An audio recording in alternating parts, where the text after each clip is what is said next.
Hello everyone, good morning. চলে এলাম একটা নতুন ব্লগের সাথে। তো সবাই কেমন আছো? আশা করি তোমরা সবাই খুব ভালো আছো, আর আমিও খুবই ভালো আছি। দেখো সকাল থেকে আকাশটা কী অবস্থা, পুরো একদম অন্ধকার করে আছে, বৃষ্টি পড়ছে। তো চলো, আমি এখন সকাল সকাল রান্না নিয়ে চলে এসেছি। এদিকে পেঁয়াজ কেটে নিয়েছি, রসুন কেটে নিয়েছি, আদা কেটে নিয়েছি। এবার চলো আমি মশলাটা করে নেব। তো দেখো আমি ফার্স্টে আদা দিয়ে নিলাম, তারপরে এর মধ্যে দেবো জিরে। এবার জিরেগুলো দেওয়ার পরে আমি এর মধ্যে শুকনো লঙ্কা দিয়ে আগে আমি মশলাটা করে নেব, তারপরে কি রান্না করছি না করছি তোমাদের সাথে শেয়ার করব। তো আজকে বৃষ্টির দিনে একটু চিকেন করছিল, তো সেই জন্যই ভাবলাম যে একটু চিকেন রান্না করি।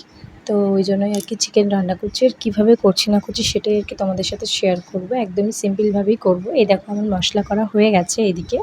আর এদিকে দেখো আমি আলুটা পরিষ্কার করে ধুয়ে নিয়েছি কেটে। আর এইদিকে দেখো মাংসটাও আমি ভালো করে পরিষ্কার করে ধুয়ে নিয়েছি। তো অল্প একটু চিকেন রান্না করব, আসলে আমরা দুজন খাবো, তো সেই জন্যই রান্না করব অল্প করে। তো চলো রান্নাটা শুরু করা যাক। তো দেখো কড়াইতে আমি তেল দিয়ে নিয়েছি, তারপরে জিরে ফোড়ন দিয়েছিলাম, দেওয়ার পরে আমি পেঁয়াজ দিয়ে নিয়েছি, দিয়ে আমি ভালো করে ভেজে নিয়েছি। আর এদিকে দেখো আমি আলুটা লাল লাল করে ভেজে নিয়েছি। আর এরকম লাল লাল করে আলু ভাজলে আমার খেতে খুবই ভালো লাগে। তোমাদের কার কার এরকম ভালো লাগে আমাকে কমেন্টে জানিও।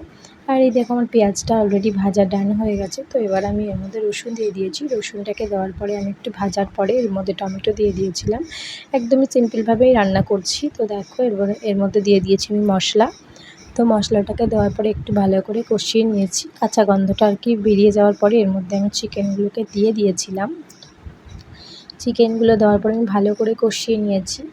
তো দেখো আমি একদম লো ফ্লেমে আস্তে আস্তে কষিয়ে রান্না করব। আর এর মধ্যে আমি কাঁচা লঙ্কা দিই, তো আজকে কাঁচা লঙ্কাটা ছিল না, ওই জন্য আমি দিতে পারিনি। তো দেখো একদম আস্তে আস্তে দিয়ে আমি রান্না করছিলাম। আর এই দেখো মাংস থেকে জল বেরিয়েছে।